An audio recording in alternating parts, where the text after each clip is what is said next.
उसको पता क्या है मेरे गुस्से के बारे में। क्या कैसे कहते हैं गुस्से को?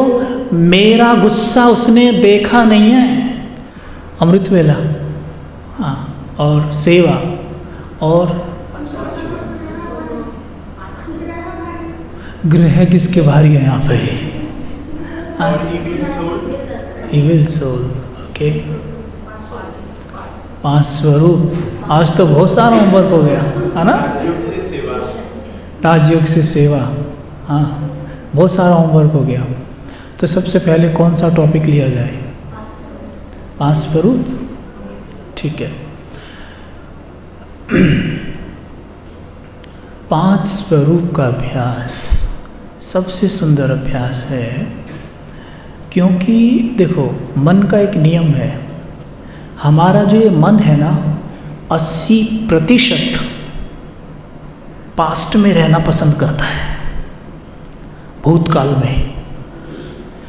15% ये भविष्य में रहना पसंद करता है।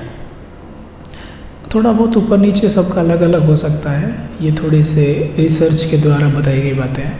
और 5% वर्तमान में रहना पसंद करता है। हो सकता है हम ब्राह्मणों का ज़्यादा रहता हो, लेकिन अज्ञान में तो लगभग इतना ही रहता है। तो सोचो आप, हमारा जीवन कैसा हो जाए? 80% तो पास्ट में रहता है, जबकि पास्ट में अधिकतर जो घटनाएं वो सोचता है वो होती हैं जो दुख देने वाली थी। वो उनमें ज़्यादा रमण करना पसंद करता है। तो सोचिए, हमारे भूतकाल में जो भी घटनाएं घटित हुई थी, जब हम उनके बारे में सोचते थे तो हमारा वर्तमान कैसा हो जाता था? जैसा हमारा भूत है। और वर्तमान आपका जैसा है, आपका भविष्य कैसा हो जाएगा? जो आपका भूत था। विचार करने की बात है, वर्तमान में रहते अगर मैं अपने भूत के विचारों में रहता हूँ तो मेरा भविष्य कैसा होगा? जैसा मेरा भूत था, राइट। और इसीलिए आप देख रहे हैं दुनिया में कि हर दिन हर क्षण आत्माएं गिरती कला में हैं, क्योंकि वो पास्ट में ही रहती हैं। आप कोई व्यक्ति सड़क पे चलता देख लीजिए, आप साक्षी होकर उसे ऐसे देखना बस। आप देखना, कई तो ऐसे भी होते हैं चलते चलते वो मन मन में बातें भी कर रहे होते हैं, है ना, उनके होंठ चल रहे होते हैं। उसे तो आज सीधा कर दूंगा मैं, उसे नहीं छोड़ूंगा। मन मन में उसने मुझे ऐसा बोला, मैंने उसको ऐसा बोलना था, बोल तो दिया था, फिर भी अकड़ दिखा रहा था वो अपनी, अब की बार तो ऐसे बोलूँगा। ये सब चलता रहता है पास्ट का, है ना, है ना। उनका जो ऑरा है, क्योंकि उनका सब ये चल रहा है, तो पास्ट में जो ऐसी घटना घटित हुई है उसके बारे में वो सोचता हुआ जा रहा है। तो मन कैसी एनर्जी रेडिएट कर रहा है? डार्क, काली एनर्जी। उसका रंग अगर देखा जाए उस एनर्जी का तो काला होगा, राइट। तो ये काली एनर्जी पूरे शरीर में फैल रही है। उससे भी पहले ये काली एनर्जी मेरे ब्रेन में जाती है। ये भी मेडिटेशन है, लेकिन ये नेगेटिव वे में मेडिटेशन है। काली एनर्जी कहाँ जा रही है? ब्रेन में। ब्रेन के हर एक सेल में काली एनर्जी प्रवेश कर रही है। सोचिए, ब्रेन के सेल्स का क्या हाल हो रहा होगा विचारों का। तो वो सेल्स पता है सड़ने लगते हैं, और सड़कर ब्लॉकेज तैयार होने लगती है। इस ब्लॉकेज को साइंस की भाषा कहिए, इसको कहते हैं डिप्रेशन। डिप्रेशन यही है। जब निरंतर हम नेगेटिव विचार करते हैं, डार्क एनर्जी रिलीज करते हैं, ब्रेन में वो एनर्जी जाती है, वो डिप्रेशन कहलाती है। इसके ऑपोजिट अगर हम प्योर थॉट क्रिएट करते हैं, जैसे मैं आत्मा शुद्ध हूँ, पवित्र हूँ, हम थॉट तो कुछ ना कुछ ज़रूर करते ही रहते हैं।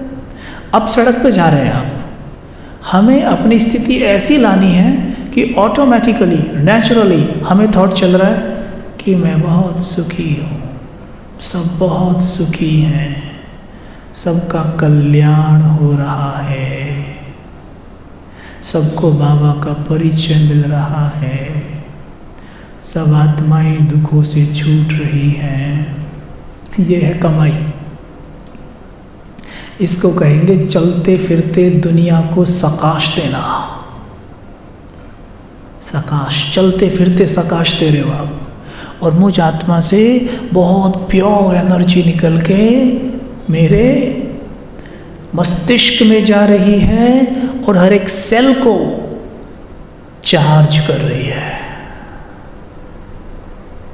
ब्रेन के सेल्स चार्ज हो रहे हैं, चार्ज, पूरा ब्रेन चार्ज हो रहा है। पूरा ब्रेन जैसे 1000 वॉट के बल्ब की तरह जल रहा है, अंदर रोशनी दे रहा है। सोचिए अब ये ब्रेन कैसा ऑरा तैयार कर रहा है। वो लाइट सिर्फ यही नहीं, मेरे पूरे सर में भर गई है अंदर, यहाँ गर्दन से होते हुए पूरी बॉडी में अंदर फैल रही है, नीचे पांव के अंगूठे तक। ये है फरिश्ता, ये एनर्जी है वाइट, ये है फरिश्ता। अब कोई चीज़ अंदर अच्छे से भर जाए तो बाहर ना निकले, ऐसा हो सकता है? जब बॉडी से पसीना बाहर आ सकता है तो लाइट बाहर नहीं आएगी, तो लाइट बाहर आ रही है, दूर दूर तक फैल रही है। ये है फरिश्ता, इसको कहते हैं ऑरा। ठीक है, ये है फरिश्ते का ऑरा। याद रखना, जब दो लोग मिलते हैं उनमें से एक की जीत और एक की हार होती है। कैसे? जब आप किसी से भी मिलते हैं, या तो आप जीतते हैं या वो जीतता है। आप जीतेंगे, आपके ऑरे का प्रभाव उस पर पड़ता है, और वो जीता तो उसके ऑरे का प्रभाव आपके ऊपर पड़ता है। आप घर पहुंचे, पहुंचते ही आपके युगल आपके सामने आए, या आपके बच्चे या कोई भी, या रास्ते में ही कोई मिल गया और आपका हो गया तुरंत मूड खराब, आपका चैनल चेंज। अभी तो एकदम देवियों की तरह बैठी हो, एकदम से लाइनें आ गई आंखों पे, ऐसे माथे पे हैं, ये सब क्या है? वो जीत गया, आप हार गए। बाहर तो आत्माएं नेगेटिव एनर्जी लेके घूम ही रही है ना, बेचारे कितने परेशान रहते हैं। और क्योंकि हमने अपनी स्थिति को इतना अच्छा बना के नहीं रखा, तुरंत उनके प्रभाव में आ गई, वो जीत गए। थोड़ी देर में बिल्कुल हम भी उनके जैसे ही बन गए।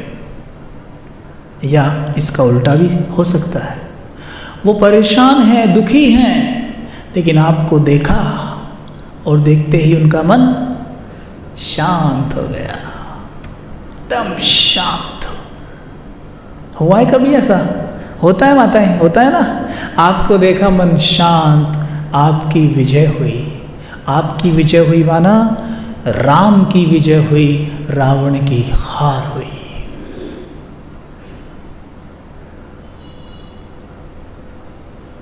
अंतर मन के मैदान में एक तरफ शांति खड़ी है और एक तरफ क्रोध खड़ा है।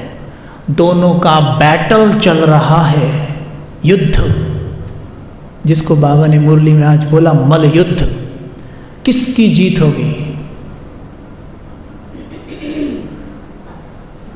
किसकी जीत होगी? सच सच बताना, किसकी जीत होगी? शांति की या क्रोध की? शांति की, यानी कि मेरी तरफ कोई भी नहीं है,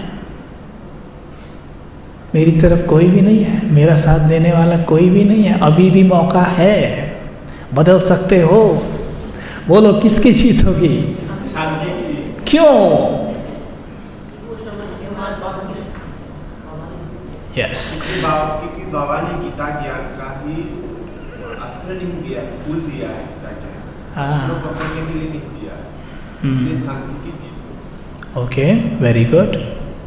वैसे प्रैक्टिकली देखा जाए तो किसकी जीत होती है? गुस्सा आता है कभी? गुस्सा आता है, हैं? तो जीत किसकी होती है? कई बार, हर बार नहीं, कभी कभी किसकी जीत हो जाती है? क्रोध की भी जीत हो जाती है ना। कैसे हो जाती है क्रोध की जीत? याद रखना ये लाइन, कभी नहीं भूलना। जब शांति और क्रोध का युद्ध हो रहा है, इनमें से जीत उसकी होगी जिसका साथ आप देंगे, जिसका साथ मैं दूंगा। हम कहते नहीं है कई बार, उसने मेरा गुस्सा देखा नहीं है, उसको पता क्या है मेरे गुस्से के बारे में। क्या कैसे कहते हैं गुस्से को? मेरा गुस्सा उसने देखा नहीं है। मेरा गुस्से को कहा, पहले तो गुस्सा कहा, फिर उसे मेरा कहा। नाउ गुस्सा इज वेरी हैप्पी। ये तो सबसे बड़ा जोक हो गया, गुस्सा ही हैप्पी हो रहा है। गुस्सा खुश हो गया, वाह इसने तो मुझे अपना बोला है। अब बोलो कबीर भाई, अब बोलो मेरे कबीर भाई, तो अच्छा लगता है ना सुनो, कोई मेरा कह रहा है। गुस्सा कहता मेरा गुस्सा, गुस्सा कहता वाह इसे तो कभी नहीं छोड़ूंगा मैं। मेरा गुस्सा, ठीक है, मेरा। तो कहते हैं मेरा गुस्सा उसने देखा नहीं है, ऊपर से तारीफ भी कर रहे हैं उसकी। मेरा तो कहा, तारीफ भी की, बस फिर क्यों छोड़ रहे? फिर तो ऐसे साइज हो जाता है उसका। बेचारी शांति छोटी पड़ जाती है, तब शांति की पिटाई होती है और आप खड़े खड़े देखते हो। कभी कहा है किसी से, उसने मेरी शांति देखी नहीं है अभी।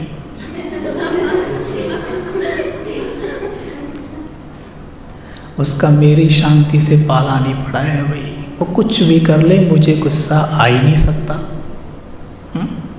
कभी नहीं कहते ना, अब कहेंगे। भले दुनिया से मत कहो, खुद से तो कहो कि वाह मेरी शांति, वाह तुम्हें कोई हिला नहीं सकता, तुम मेरी हो, मैं तुम्हारा हूँ। आफ्टर ऑल तुम मेरे सर्वशक्तिमान पिता की सबसे बड़ी अथॉरिटी जो हो, सबसे बड़ी शक्ति हो उनकी, शांति की शक्ति। तो अब से क्या कहेंगे, हम एक अभ्यास करके देखते हैं, एक बैटल करेंगे हम। इस तरफ शांति को खड़ी कर दो, इस तरफ क्रोधासुर को खड़ा कर दो, इस तरफ शीतला देवी को खड़ी कर दो। शांति मतलब शीतला देवी, दोनों खड़ी हैं, युद्ध चल रहा है। अब जीत किसकी होगी? आप जाके शीतला देवी के पास खड़े हो जाना बस, ठीक है। अगर क्रोधासुर के पास खड़े हुए तो ये जीत जाएगा, ठीक है। Let's practice. देखेंगे हम सीधा अपने अंतर्मन के मैदान में कि अंतर्मन एक मैदान है। जैसे कुरुक्षेत्र का मैदान था ना महाभारत में, वैसे अंतर्मन के मैदान में बड़े प्यार से देखना मुस्कुराकर, एक तरफ क्रोधासुर खड़ा है, दूसरी तरफ शीतला देवी खड़ी हैं।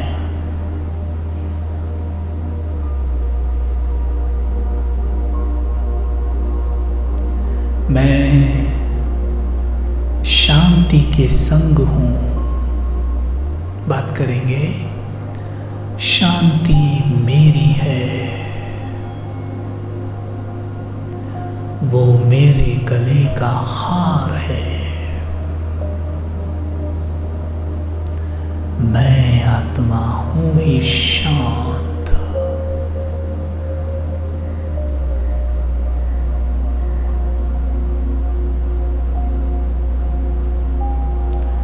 शांति मेरा नेचर है।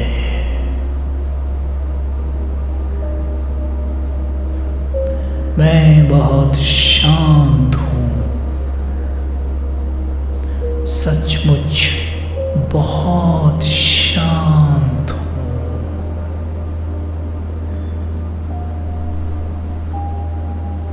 मैं बहुत शांत हूँ।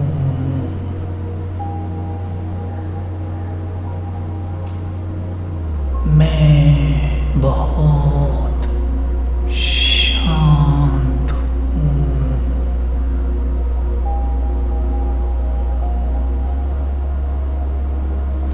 शांति मेरा धर्म है। शांति मेरे चेहरे की मुस्कान है। मुस्कुराइए।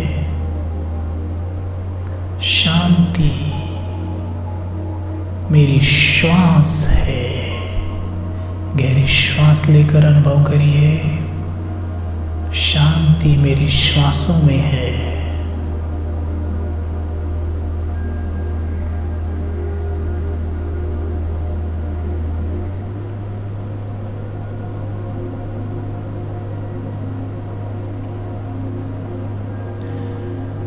शांति मेरी वाणी में है। स्वयं को शांति से बोलता हुआ देखिए कि मैं कहीं भी जहाँ रोज बातें करता हूँ बहुत शांति से बोल रहा हूँ।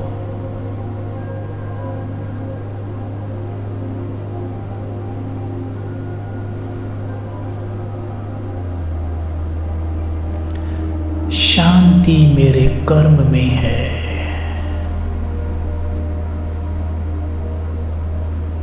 कर्म करता हुआ देखें स्वयं को। जो भी कर्म आप रोज करते हैं अच्छे से देखेंगे। आप खाना बना रहे हैं, ऑफिस में कार्य कर रहे हैं। शांति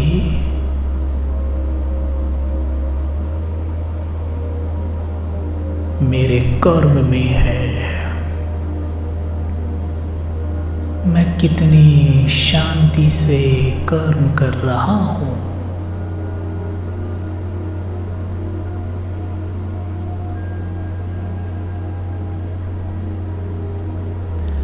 शांति मेरी चलन में है। स्वयं को चलता हुआ देखिए।